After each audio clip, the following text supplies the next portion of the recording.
बाज लोग ऐसे ऐसे मसले पूछते, अल्लाह की कसम, गलत काम कर लिया उसके बाद मसला पूछेंगे, मौलवी साहब ये बताइए।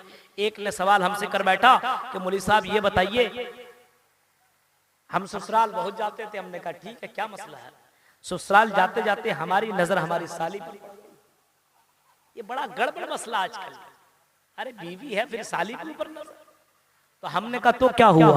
कहा कि साली बड़ी खूबसूरत थी, उसके ऊपर मेरी नजर पड़ी। अब हमेशा मैं जाता रहा और इतना जाने के बाद हम दोनों में इतना लगाव हो गया कि जो मामला बीवी के साथ होता था वही मामला मैं अपने साली के साथ करने लगा। हम बिस्तरी वगैरह सब उसके साथ कर लिया। अब सवाल पूछता है कि मौलवी साहब अब मेरी बीवी मेरे लिए हलाल है कि नहीं? हमने कहा ये सवाल क्यों पूछ रहे हो? कहा कि किसी मौलवी से सुना था 2 बहनों को एक साथ नहीं रख सकते हो, ये जायज नहीं है कि 2 बहनों को साथ में रखा जाए। हमने कहा ये मौलवियों से नहीं सुना था कि साली के ऊपर चक्कर न चलाया जाए। कहा मौलवी साहब क्या करो, दिल है के मानता नहीं है। साली बड़ी खूबसूरत नजर पड़ गई उसके ऊपर और मैंने उसको अपने अंडर में लाने की कोशिश की और उसके साथ मेरा मामला हो गया। मेरी बीवी ने भी देख लिया है, अब मैं क्या करूं, किसको रखूं किसको छोड़ूं, क्योंकि दिल तो दोनों के ऊपर लगा हुआ है। हमने कहा बीवी के साथ जो तुम्हारा ताल्लुकात है वो हलाल का ताल्लुकात है, और जो तुम साली के साथ जो ताल्लुकात बनाए वही हराम का ताल्लुकात है, ये ज़िना है। अब ये नहीं है कि तुम अपने साली के साथ गलत कर रहे हो तो इसका ये मतलब नहीं कि तुम्हारा निकाह टूट गया है, निकाह तुम्हारा बाकी है, लेकिन तुम साली के साथ गलत कर रहे हो, ये ज़िना है और तुम्हें इसका गुनाह तुम्हें मिलेगा। जल्दी से इस काम को खत्म करो, अल्लाह से तौबा करो। बोला मौलवी साहब क्या करो, बुरी तरह फंस गया हूं। घर वाला कहता है इससे भी निकाह तुम ही करो। अब मैंने कहा जब गड़बड़ तुम ही की हो तुम ही समझो, सब हम ही फतवा फोन ही में सब दे देंगे फ्री में, तो फिर क्या अहमियत रह जाएगा। मैंने कहा जाओ अपने यहाँ के मौलवियों से मसला मालूम करो, अब हम फोन से सारी बातें नहीं बता सकते। तो इस तरीके के मसाइल कब होते हैं? गलत काम कर लेने के बाद मौलवियों से राब्ता किया जाता है। पहले क्यों नहीं किया था जब साली से चक्कर चल रहा था? पहले क्यों नहीं किया था? पहले नहीं करेगा, बाद में जब फंसेगा तो मौलवी ही बचाएंगे मेरे भाइयों। लेकिन आज मौलवियों की कदर अपने यहाँ खत्म हो चुकी है, इसी वजह से समाज के ऊपर अल्लाह की लानत बरस रही है। मालूम है उलमा की कदर आज अपने यहाँ से खत्म हो चुकी है। लोग मौलवियों की कदर नहीं कर रहे हैं, इज्जत नहीं कर रहे हैं और मौलवियों के साथ बदसलूकी हो रही है। कई जगहों पे आप देखिए कैसी कैसी बदसलूकियां होती है। मैं वो सब बातें बताने की कोशिश नहीं करूंगा, लेकिन बदसलूकियां होती है। अपने यहाँ के इमाम के साथ आपकी क्या, आप लोग क्या इज्जत करते हैं? मस्जिद में इमामत कर रहे हैं, नमाज पढ़ा रहे हैं, आपका जनाजा वो पढ़ाते हैं, निकाह वो पढ़ाते हैं। कितनी सैलरी मिलती है? 5,000 रुपया, 2,000, 3,000, 5,000, 7,000। ये जुल्म नहीं है? ईमानदारी से बताओ, पूर्णिया के लोगों जो मौलवियों को 5-10 हजार रुपया देता है, क्या ये मौलवियों के ऊपर जुल्म नहीं है? अब अगर यही मौलवी गलत करने लगे तो बताओ मुजरिम कौन है, मौलवी या ये अवाम मुजरिम है? क्योंकि मौलवियों के अगर गलत काम करने पे मजबूर किया तो इस अवाम ने मजबूर किया है। अगर मौलवी हरामखोरी के अंदर मुब्तला हो रहा है और गलत काम करने पे मजबूर हो रहा है, हम अहले हदीसों के अंदर अल्हम्दुलिल्लाह मौलवियों तौहीद के ऊपर बड़ा जमा रहता, फूंक फाक करके पैसा नहीं लेता। बरेलियों के यहाँ दूसरे मसलकों के अंदर चले जाओ, जैसा जैसा फूकेगा वैसा वैसा पैसे का डिमांड होगा। 50 रुपया का फूकना हो तो तुरंत फू, और 500 वाला अगर नोट मिलने लगा तो थोड़ा लंबा देर पढ़ करके फूकेगा। अपने अहले हदीस में ये फूकने वाला मामला नहीं चलता है, और फूकता भी है, कोई झाड़ फूक करता भी है तो पैसा वैसा नहीं लेता है। लेकिन जो मौलवी ये वाला काम करते हैं और वो लोगों को शिर्क तक मुब्तला कर देते हैं, तो ये गलत रास्ते कौन बना रहे हैं? मौलवियों को मजबूत करो, ये कौम के पिलर है मेरे भाइयों। अपने इमाम को जिंदा रखो, आपकी मस्जिद जिंदा रहेगी। आप अपने उलमा को जिंदा रखेंगे, मदरसा जिंदा रहेगा। अगर ये मौलवियों की कदर नहीं करेंगे तो मौलवी सही से अपना काम नहीं करेंगे तो समाज के अंदर बुराइयां तो बढ़ेगी ही बढ़ेगी। गौर करो मेरे भाइयों, तुम तसव्वुर करो, सोचो, हालात इतने बुरे हो चुके हैं कि आज इतनी तकरीरें होने के बावजूद कोई फर्क नहीं पड़ पा रहा। अखलाक की गड़बड़ी हमारे अंदर, इतनी ज्यादा गड़बड़ी है कि मस्जिदों के अंदर, एक जगह मस्जिद के अंदर एक आदमी का मोबाइल बजने लगा, गाना बजने लगा। आजकल तो हर किसी मोबाइल के अंदर गाना तो रहता है। लड़कों के साथ, किसी के साथ अगर कहीं कार वगैरह में जाना हो तो अपने कार या अपनी गाड़ी के अंदर वो जरूर भोजपुरी गाना लगाएगा। क्यों लगाएंगे भाई? क्या जरूरत है कि आप अपने कार और गाड़ी के अंदर भोजपुरी गाना लगाएं? मैं भी कार के अंदर चलता हूं, मेरी भी गाड़ी है, मैं कभी नहीं अपने ड्राइवर से मैंने कभी नहीं कि तो ये गाना लगाओ। कुरान की आयतें बजा सकते हैं आप, नज़में लगा सकते हैं आप, लेकिन भोजपुरी गाना लगाएंगे। चल रहा मस्त मौला, लगता बस इससे बढ़कर के दीवाना है ही। अखलाक कितना गिरा हुआ, मौलवी साथ में बैठा हुआ बदतमीज, इतनी भी समझ नहीं है कि कम से कम अपना आलिम है उसके सामने हम गाना बजा रहे हैं। ये है अखलाक कितना गिरा हुआ है। बाप को देखिए बेटी ही के सामने गाना सुन रहा है, हाँ फिल्में देख रहा है। बेटी की बेशर्मी देखिए, बाप के सामने ही डांस करके यूट्यूब के अंदर और सोशल मीडिया के अंदर अपने वीडियो डाल रही है, कोई फर्क नहीं पड़ रहा है। ये हाल है मेरे भाई इस कौम का। अखलाकी एतबार से हम बहुत ही ज्यादा गिर, अमली एतबार से मत पूछो, अमल तो है ही नहीं, बस हमारे यहाँ बस बोली है, बोली। अमल के मैदान में बहुत ही ज्यादा पीछे। अब अगर सहाबा कराम की जिंदगी उठाएंगे तो अमल देखो, अमल। हजरत अब्दुल्ला इब्ने मसूद रज़ियल्लाहु ताला अन्हु वो कहते हैं कि अगर मेरा कोई दिन ऐसा गुजर जाता जिस दिन मैं अमल न किया होता, कोई नेक अमल नहीं किया होता, तो मुझे ऐसा लगता कि मैंने जिंदगी में इससे बढ़कर के बुरा दिन मेरी जिंदगी में गुजरा ही नहीं है। जिस दिन अमल न करें बड़ा अफसोस होता था। आज मुसलमानों के हफ्ते हफ्ते गुजर जाते हैं, अमल नहीं करता, कोई फर्क नहीं पड़ता।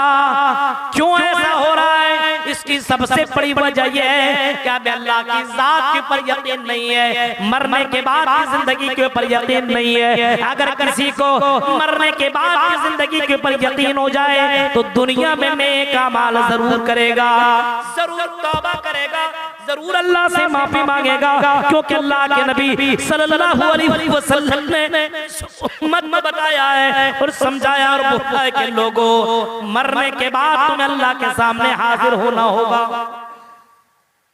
नबी अकरम की जिंदगी अगर आप पढ़ेंगे मेरे भाइयों, तो अल्लाह के नबी सल्लल्लाहु अलैहि वसल्लम आखिरी वक्त में, और आखिरी वक्त में अल्लाह के नबी कह रहे हैं, लोगों अगर मैंने किसी को मारा हो, किसी को सताया हो, किसी को परेशान किया हो, तो वो आदमी आकर के मुझसे बदला ले ले, बदला ले ले। इसी दुनिया में मामला क्लियर कर लेना चाहता हूँ, क्योंकि मरने के बाद कोई किसी का काम जर्रा बराबर नहीं आएगा। इसी दुनिया में बदला ले लो। मरने के बाद की कितनी फिक्र के अल्लाह के नबी को तसव्वुर करो मेरे भाइयों, आज दुनिया में मरने के बाद की कोई फिक्र ही नहीं। अब इन हालात से हम कैसे छुटकारा पाएं, कैसे हम अपने हालात को ठीक करें? चंद अहम बातें आपके सामने रखूंगा। हालात तो हर तरीके से गड़बड़ है, अमली एतबार से गड़बड़ है, अखलाकी एतबार से गड़बड़ है, एतकादी एतबार से गड़बड़ है, समाजी एतबार से गड़बड़ है। औरतों का मामला देखिए गड़बड़, मर्दों का मामला देखिए गड़बड़, जाहिलों का मामला देखिए गड़बड़, आलिमों का मामला देखिए गड़बड़। अब सवाल ये है कि कैसे ठीक किया जाए? कुछ न कुछ तो दवाई होगी, कुछ न कोई उपाय होगा।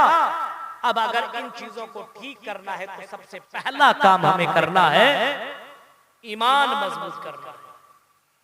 ईमान का मतलब समझ रहे हैं? जैसे आपको रात के बाद दिन होने का पूरा यकीन है, रात है रात, और हमें यकीन है कि सुबह हो करके रहेगी, कल आएगा इंशाअल्लाह, जरूर सूरज निकलेगा। दिन रात अल्लाह ने बनाया है, रात खत्म हो जाती तो दिन आ जाता, दिन खत्म हो जाता तो रात आ जाती है। ऐसी हमें इस बात के ऊपर यकीन करना पड़ेगा कि मरने के बाद अल्लाह के पास जाना होगा। हर किसी को, मर्द औरत को, मौलवी को, आलिम को, जाहिल को, सबको इस बात के ऊपर यकीन करना पड़ेगा, मरने के बाद अल्लाह के सामने हिसाब देना पड़ेगा। कोई जुल्म करेगा तो बचेगा नहीं, जुल्म करने वाला बच नहीं सकता है, अल्लाह के यहाँ उसको खड़ा होना पड़ेगा। इसी वजह से मेरे भाइयों सहाबा कराम को देखिए, एक सहाबी ने हजरत बिलाल को सिर्फ इतना काला कह दिया था, काला कलूटा कह दिया था, ऐ काली औरत की औलाद, इतना जुमला कहा था। अल्लाह के नबी के पास वो सहाबी हजरत बिलाल पहुंचते और कहते अल्लाह के नबी, अबू जर गफ्फारी ने मुझे काला कह दिया है, मुझे गलत जुमले से बुलाया है, बुरे अलकाब से पुकारा है। मेरे प्यारे साथियों, अल्लाह के नबी ने हजरत अबू जर गफ्फारी को डांटा और कहा कि आए अबू जर गफ्फारी, क्या तुमको मालूम नहीं है ज़बान की वजह से ज्यादातर लोग जहन्नम के अंदर जाएंगे। हजरत अबू जर गफ्फारी ने जब मोहम्मद रसूलुल्लाह के चेहरे मुकद्दस को देखा और आपने देखा कितने ज्यादा नाराज हैं, मेरे भाइयों ये आगे घर से बाहर निकलते हैं, अबू जर गफ्फारी हजरत बिलाल से माफी मांगना शुरू कर देते हैं, आए बिलाल मुझे माफ कर दो, क्योंकि अगर तूने माफ न किया तो अल्लाह भी माफ नहीं करेगा, और अगर मैं इसी हाल में मर गया तो अल्लाह के यहाँ मैं कौन सा मैं चेहरा दिखाऊंगा। मरने के बाद उसको इतना यकीन था कि एक एक शब्द का मुझे अल्लाह के यहाँ जवाब देना पड़ेगा। गौर करो मेरे भाइयों, मरने की बात यकीन नहीं है हम मुसलमानों को, हालांकि कुरान करीम के अंदर बेशुमार जगहों में मरने के बाद का तज़किरा मिलता है और अल्लाह ने कई मिसालें दी है। जमीन को तुम देखते हो कि जमीन मुर्दा है, मुर्दा, इस जमीन के ऊपर अल्लाह पानी नाजिल करता है और ये जमीन जिंदा हो जाती है और इसी से पौधे निकलना शुरू हो जाते हैं। अल्लाह ताला कहता है आई मेरे बंदो, इसी तरीके से हम तुम्हें दोबारा जीवित करेंगे, जिंदा करेंगे। मृत्यु पश्चात जन्म भवति, मरने के बाद तुम्हें दोबारा जिंदा किया जाएगा। मृत्यु पश्चात जन्म भवति, फरमाया मरने के बाद तुम्हें दोबारा जीवित किया जाएगा, दोबारा जिंदा किया जाएगा। कुरान करीम में यही लफ्ज आपको मिलेगा, सुम्मा इन्नकुम बादा ज़ालिका लमय्यतून। आई मेरे बंदो, मरने के बाद तुम्हें दोबारा जिंदा किया जाएगा, उठाया जाएगा। कुफ्फारे मक्का का तो अकीदा यही था, कुफ्फारे मक्का तो यही कहा करते थे, ऐ लोगों ये मोहम्मद की बातें बहकी बहकी बातें क्यों मानते हो, ये मोहम्मद झूठी बातें कह रहा है, मरने के बाद कोई जिंदा नहीं किया जाएगा, सड़ जाएगा, गल जाएगा, जमीन में बोसीदा हो जाएगा, जमीन में मिल जाएगा। अल्लाह ने अपने नबी की शान में बाकायदा अपने नबी की बात को रखते हुए अल्लाह ने कुरान की आयत उतार दी, ज़ामल लज़ीना कफरू अल्ला युबासू कुल बला रब्बी लतुबासुन्ना सुम्मा लतुनब्बउन्ना बिमा अमिलतुम वज़ालिका अलल्लाहि यसीर। अल्लाह ने बाकायदा कह दिया नहीं, तुम्हारा जो अकीदा मर जाएंगे, सड़ जाएंगे, गल जाएंगे, नहीं, मरना सरना गलना ये सब नहीं होगा, मरने के बाद दोबारा जिंदा किए जाओगे और हम जिंदा करेंगे। वज़ालिका अलल्लाहि यसीर, और मेरे लिए बहुत ही आसान है। तो मरने के बाद दोबारा जिंदा होना यकीन कर लो, और तो अगर तुम यकीन कर लो तो गलत रास्ते पे न चलोगे। ऐ मर्दो, ऐ जवानों, शराब के अड्डों में बसने वालों, जिना के अड्डों में जाने वालों, चोरियां करने वालों, डकैती करने वालों, हराम के रास्तों को अपनाने वालों, मरने के बाद की अगर फिक्र कर लो तो एक एक कदम तुम्हें आगे बढ़ाने से पहले कई बार तुम्हें सोचना पड़ेगा। हजरत उमर फारूक की जिंदगी अगर आप पढ़ेंगे तो अल्लाह की कसम, हजरत उमर फारूक की जिंदगी अगर आप पढ़ेंगे तो अल्लाह की कसम, उमर फारूक ने अपनी जिंदगी में अगर कोई गलत काम किया तो बहुत ही ज्यादा रोया, और अल्लाह हजरत उमर फारूक यही कहा करते थे, हासिबू अनफुसकुम क़ब्ल अन तुहासबू। ऐ लोगों, अपना मुहासबा कर लिया करो, अपना हिसाब इस दुनिया में कर लिया करो, इससे पहले कि तुम्हारा मुहासबा किया जाए, तुम्हारा हिसाब किताब किया जाए, अल्लाह के यहाँ तुम्हें वजन किया जाए। वज़िनू अनफुसकुम क़ब्ल अन तुज़नू, तुमको वजन किया जाए इससे पहले कि तुम अपने आप को वजन कर लो। तो पहला काम हमें ईमान के अंदर मजबूती लानी होगी, ईमान पक्का करना पड़ेगा कि मरने के बाद अल्लाह के यहाँ खड़ा हो, वरना ये कब करेगा जब दुनिया से ज्यादा लगाव नहीं रखेगा। आजकल क्या है, मुसलमान इतने कमजोर हैं, इसकी दो वजह है। एक वजह यह है कि दुनिया से बड़ी मोहब्बत है इनको, सुबह से लेकर के शाम तक दुनिया के बारे में बहुत सोचता है। अल्लाह के नबी ने फरमाया जमाना ऐसा आएगा कि इनके अंदर एक बीमारी आ जाएगी, तादाद बहुत होगी, वहन की बीमारी होगी। सहाबा ने पूछा वहन क्या है? आपने फरमाया हुब्बुद दुनिया व कराहियतुल मौत, दुनिया से मोहब्बत हो जाएगी, वह कराहियतुल मौत, और मौत से इनको नफरत हो जाएगी, ये मौत से बहुत ही ज्यादा नफरत करने लगेंगे। जनाजा तो उठाएंगे, जनाजे की नमाज पढ़ेंगे, कब्रिस्तान तक जाएंगे, दफन करेंगे, लेकिन मौत के बारे में ये जरा बराबर इनको फिक्र न होगी कि आज जैसे इसको दफनाया गया मुझे भी दफनाया जाएगा, जैसे आज इसको कांधे में लेकर के कब्रिस्तान पहुंचाए, एक वक्त आएगा मुझे भी कांधे में लेकर के लोग जनाजा पढ़ाएंगे, जमीन में रखेंगे, जमीन में दफन कर देंगे। आदमी को जर्रा बराबर इस बात की फिक्र नहीं है। मेरे भाइयों, अल्लाह के नबी सल्लल्लाहु अलैहि वसल्लम फरमाते हैं अक्सिरू जिक्र हाज़िमिल लज़्ज़ात, ऐ लोगों ज्यादा से ज्यादा लज्जत को खत्म करने वाली चीज को तुम याद करो। अल्लाह के नबी कह रहे किसको याद करो? लज्जतों को खत्म करने वाली चीज को ज्यादा से ज्यादा याद करो। लज्जतों को खत्म करने वाली चीज कौन सी है? सहाबा ने पूछा कुल्ला या रसूल अल्लाह वमा हाज़िमुल लज़्ज़ात, ऐ अल्लाह की नबी बताइए लज्जतों को खत्म करने वाली चीज कौन सी है? आपने जवाब दिया अल मौत, मौत एक ऐसी चीज है जो लज्जतों को खत्म कर देगी। कभी गलत करो, गलत करने के वक्त जहन के अंदर ये बात आ जाए मुझे मरना है, अल्लाह के यहाँ जवाब देना है, अल्लाह की कसम अगर ये डर पैदा हो जाए इंसान सामने खूबसूरत लड़की को छोड़ देगा।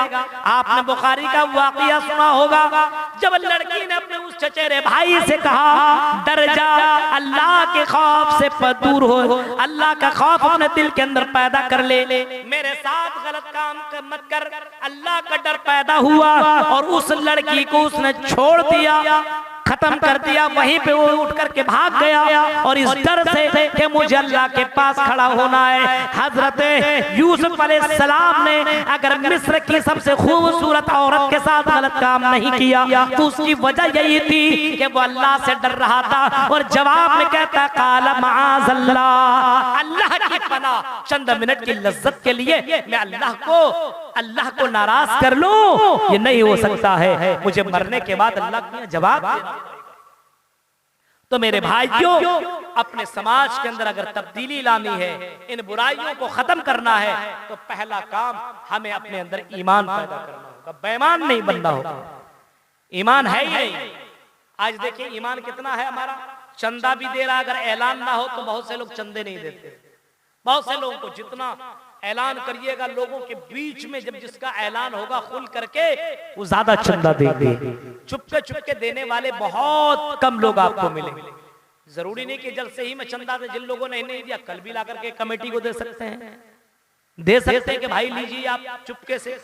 अल्लाह तो देख रहा है। ये ईमान अपने अंदर पैदा कीजिए। अगर ये ईमान अपने अंदर पैदा हो गया तो बहुत सी बुराइयां अपने यहां से खत्म हो जाएगी।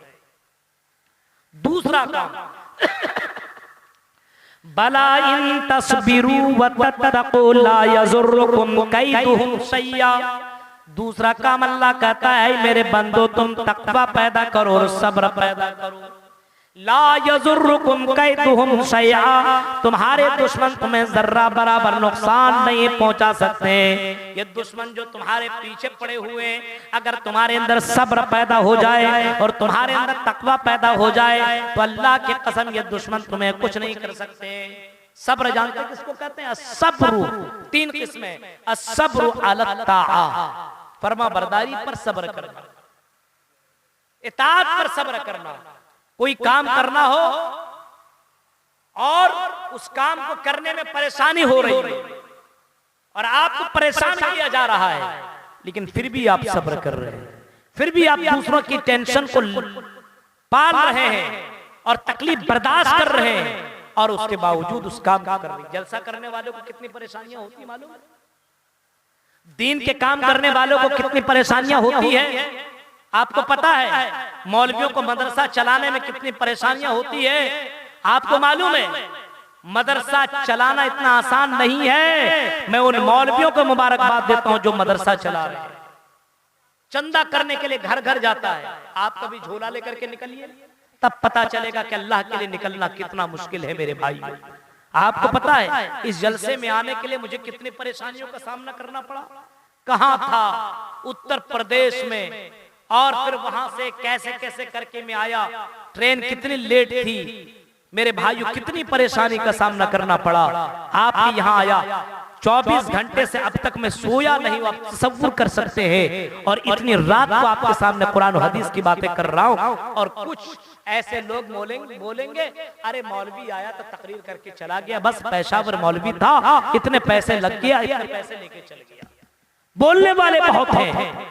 दावत व तबलीग के काम पर सब्र करना ये बहुत बड़ी बात है मेरे भाइयों। हम लोग सब्र कर रहे हैं कि कोई कुछ भी कहता है। अगर इस फील्ड को हम भी छोड़ दें, इस फील्ड को और मौलवी छोड़ दे तो कौन बोलेगा, कौन तकरीर करेगा? बताइए मेरे भाइयों, आज के दौर में आपको अच्छे आलिम नहीं मिलेंगे, अच्छे खतीब आपको नहीं मिलेंगे। जुमे के अंदर देखिए खतीब करने के लिए, तकरीर करने के लिए खतीब खड़ा होता है, क्या बोल रहा समझ में नहीं आता, मौजू की तैयारी करके नहीं आता है, और पब्लिक ऐसे सो रही है। कोई फर्क नहीं पड़ता है। अच्छे आलिम को अपने गांव के अंदर बुलाइए, जुमे में खुतबा दिलवाइए, 200-500 1,000 रुपया आपकी जेब से अगर जाता है तो खर्च कीजिए। लेकिन मेरे भाइयों, पब्लिक को अच्छी बात सुनवाइए, उससे भी समाज के अंदर तब्दीलियां आती है, उससे भी फर्क पड़ता है। वरना मेरे भाइयों, रोजाना चावल और मछली खाते रहिएगा वो मजा नहीं। कभी कभी बिरयानी भी खाइए, कभी कभी मटन भी खाइए, कभी कभी कुछ और भी चीज खाइए। यानी कहने का मेरा मतलब ये है कि इताअत के कामों के अंदर सब्र किया जाए। हम कोई अच्छा काम कर रहे हैं, जैसे दाढ़ी रखे हुए, बहुत से लोगों को बुरा लगता है। अब जाइए ट्रेनों के अंदर, गैर मुस्लिम हजरात की नजर में कैसे किस तरीके से वो लोग देखते हैं, अरे मौलवी है, ये है, पाखंडी है, घुसपैठी है, आतंकवाद है, ऐसे ऐसे जुमले आपस में बैठे रहेंगे, तरह तरह की बातें करता रहेगा। अब वहां अगर आपने कुछ बोलने की कोशिश की, आपकी जान भी जा सकती है। लेकिन ये उलमा इस बात की फिक्र नहीं करता कि सामने वाला क्या समझ रहा है। हमने अल्लाह के लिए दाढ़ी रखी हुई है, अल्लाह की मोहब्बत के लिए, अल्लाह के रसूल की सुन्नत है उसी। वरना दाढ़ी छिला करके भी तकरीर करेंगे तो हम जहन्नमी नहीं है मेरे भाई। कुछ मौलवी अगर दाढ़ी ना रखें, टोपी ना पहने और नमाज पढ़ाते, बड़ा बवाल हो जाता है। आपके यहाँ होता है कई जगहों पे, देखिए अगर बगैर टोपी के मौलवी नमाज पढ़ा दे, अल्लाह की कसम बाद में पब्लिक तरह तरह की बातें करने लगता है, बगैर टोपी के नमाज पढ़ा दिया। और पीछे वाले से कभी सवाल करो, तुमने बगैर दाढ़ी के नमाज पढ़ ली, बगैर टोपी के नमाज पढ़ ली, तुम जींस और टी शर्ट में ऐसे हीरो बनकर नमाज पढ़े, तेरी नमाज हो जाएगी, इमाम साहब की नमाज नहीं होगी। किसने बोला बगैर टोपी की नमाज नहीं होगी, बगैर दाढ़ी की नमाज नहीं होगी? कौन कहता है, कौन मौलवी कहता है? वो मौलवी नहीं, वो जाहिल है मेरे भाइयों। नमाज होगी। आप ये दाढ़ी नहीं रख रहे, सुन्नत के खिलाफ कर रहे हैं। और अगर कोई मजबूरी है तो गुनाह नहीं मिलेगा, और बगैर मजबूरी के आप दाढ़ी छिलवा रहे हैं, सुन्नत के साथ खिलवाड़ कर रहे हैं, तो आपको अल्लाह की यहाँ जवाब देना पड़ेगा, गुनाह मिलेगा मेरे भाइयों। और अगर दाढ़ी नहीं रखता हो तो मसला उसके साथ है, जाती मामला है। आप उसकी वजह से मौलवी के ऊपर फतवा लागू मत करिए कि इसके पीछे नमाज नहीं होगी, ऐसा नहीं है। तसव्वुर कीजिए मेरे भाइयों, तो इन कामों के अंदर सब्र किया जाए। हजरत बिलाल ने भी सब्र किया, हाँ, और सब्र ऐसा किया कि उस वक्त कुफ्फारे मक्का हजरत बिलाल को जमीन में लिटा दिया करते थे, और लिटाने के बाद गरम रेत में, गरम जमीन के अंदर लिटा करके बड़े बड़े पत्थर उनके सीने में रख दिया जाता था। आवाज नहीं निकलती थी मेरे भाइयों, सांसें फूल रही है, प्यास से मारे तड़प रहे हैं। और ये कुफ्फारे मक्का यही कहा करते थे, ऐ बिलाल तुम अल्लाह का नाम का इनकार कर दो, ला इलाहा इल्लल्लाह का इनकार कर दो, हम तुम्हें इस मुसीबत से निजात दे देंगे। लेकिन बिलाल की इताअत देखो, फरमा बरदारी देखो, सब्र कर रहे हैं। और उसी सब्र के मौके पे बिलाल की जबान से जो जुमला निकलता है वो जुमला ये होता है, अल्लाह अल्लाह अल्लाह अल्लाह एक है, दो नहीं, तीन नहीं, चार नहीं, हम 360 मूर्तियों की इबादत नहीं कर सकते। एक अल्लाह के सामने हम पूजा करते हैं, उसी के सामने इबादत करते हैं, उसी की इबादत करेंगे। आए कुफार मक्का, आए जालिमो, अगर मेरी मौत अगर तुम्हें लेना हो, मेरी जान लेनी हो, जान ले लो, लेकिन मैं अपने तौहीद के साथ कोई सौदा नहीं कर सकता। इताअत के ऊपर जमे रहे हजरत बिलाल, हजरत सुमैया, हजरत खुबैब, इनके वाक़यात तो पढ़िए, रोंगटे खड़े हो जाएंगे। बिलाल को चटियल मैदान में लिटा दिया जाता है और बाकायदा तरह तरह की तकलीफें दी जाती है, लेकिन तब भी उन्होंने इताअत किया, तब भी उन्होंने सब्र किया। हजरत सुमैया के सामने उनके बेटे को नंगा कर दिया गया, उनके शौहर को नंगा कर दिया गया, हजरत सुमैया को नंगा कर दिया गया और सुमैया से सिर्फ इतना कहा जा रहा है, ऐ सुमैया इनकार कर दे अल्लाह का, ऐ सुमैया मोहम्मद का इनकार कर दे। लेकिन हजरत सुमैया की ईमान देखिए और इताअत के ऊपर जमना देखिए, सब्र देखिए, सब्र कितना जबरदस्त है। ऐसे मौके पे भी सब्र का दामन नहीं छोड़ा और उनके सामने बेटा नंगा हुआ, उनके सामने उनका शौहर नंगा हुआ, उनके सामने तरह तरह की बातें हुई, लेकिन सुमैया ने इनकार न किया। आखिरकार हजरत सुमैया को दो पार्ट में चीर दिया गया, लेकिन फिर भी इसी बात के ऊपर वो सब्र करते रहे और अल्लाह के ऊपर ईमान रखती रही। भरोसा इतना मजबूत था कि उन जालिमों ने हजरत सुमैया का सब्र तोड़ न सका। मेरे भाइयों, ये इताअत पर सब्र करना भी बहुत बड़ी दौलत है। आज हमारे यहाँ बीवी कहते दाढ़ी छिला लो, छिला लिया जाता है। बीवी कह दे अरे वो काम कर लो ना, चलेगा। आजकल या गर्लफ्रेंड कह दे नमाज पढ़ने जाए, क्या नमाज पढ़ने, चलो ना मुलाकात करेंगे। गर्लफ्रेंड कह दे क्या तकरीर सुनने के लिए बैठ रहे हो, चलो हम लोग वहां मुलाकात करते हैं। मेरे भाइयों, ये नहीं होगा कि नहीं नहीं नहीं नहीं, नहीं हम इताअत करेंगे, हम बात सुनेंगे, तकरीरें सुनेंगे, गलत काम नहीं कर सकते हैं। मेरे भाइयों, आज हमारे यहाँ अच्छे काम करने वाले बहुत कम हैं और करते हैं, थोड़ी सी मुसीबत आती है फौरन उसको छोड़ देते हैं। बहुत से लोग होते हैं ये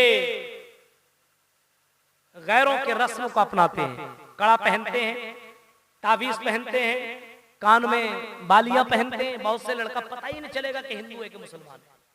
शक्ल सूरत ऐसे इस अंदाज से उनका रहता है कि पता ही नहीं चलता है। जब तुम यहाँ मुसलमान नहीं लग रहे हो तो मरने के बाद मुसलमान कैसे लगोगे, बताइए। दुनिया के अंदर मुसलमान दिखते नहीं हो, अमल तो है ही नहीं, लेकिन कम से कम आपकी शक्ल सूरत ऐसी होनी चाहिए कि लगना चाहिए मुसलमान का बेटा है। खा रहा है खड़े खड़े कुत्तों की तरह, पी रहा है तो कोई तरीका नहीं बिस्मिल्लाह पढ़ा जाए, क्या किया जाए। हाँ, कोई काम कर रहा है तो ऐसे कर रहा है, लगता है कि उसको इस्लाम से दूर दूर का कोई वास्ता नहीं है। ये कौन से मुसलमान हो मेरे भाइयों, कम से कम लगना चाहिए मुसलमान हो। हम लोग अगर बीच रास्तों में कहीं भी जाते हैं, दूर से नजर आ जाता है कि पक्का ये मौलवी है, पक्का ये मुसलमान है। अपने आप को मुसलमान बनाइए। बंबई के अंदर मैंने देखा जवानों को दाढ़ी रखते हुए। हम गए एमपी के अंदर, भोपाल के अंदर इंजीनियर करने वाले लड़कों को देखा, दाढ़ी इतनी बड़ी बड़ी, और अल्लाह की कसम 2-2:30 बजे उठ करके तहज्जुद की नमाज पढ़ते हुए मैंने इंजीनियर करने वाले बच्चों को भी हमने पाया है। हाँ, उसने कहा कि मौलवी साहब अल्लाह ताला इज्जत और जिल्लत का मालिक है, मेहनत हम कर रहे हैं, अल्लाह ताला जरूर फल देगा। लेकिन इसका ये मतलब नहीं है कि हम दाढ़ी को छिला लें, नमाज को तर्क कर दें, गलत काम करने लगे, कॉलेजों में रहें और बेशुमार गर्लफ्रेंड बना करके घूमें। ये नहीं होना चाहिए। मैं दंग रह गया मेरे भाइयों। कुछ लोग ऐसे भी हैं, कुछ लड़के ऐसे भी हैं, इस हालात के अंदर भी वो अपने इस्लाम को उन्होंने जिंदा बाकी रखा। तो सब्र किया जाए, किसके ऊपर, इताअत के ऊपर सब्र किया जाए। अस्सब्रो अनिल मासिया, गुनाहों के ऊपर सब्र किया जाए।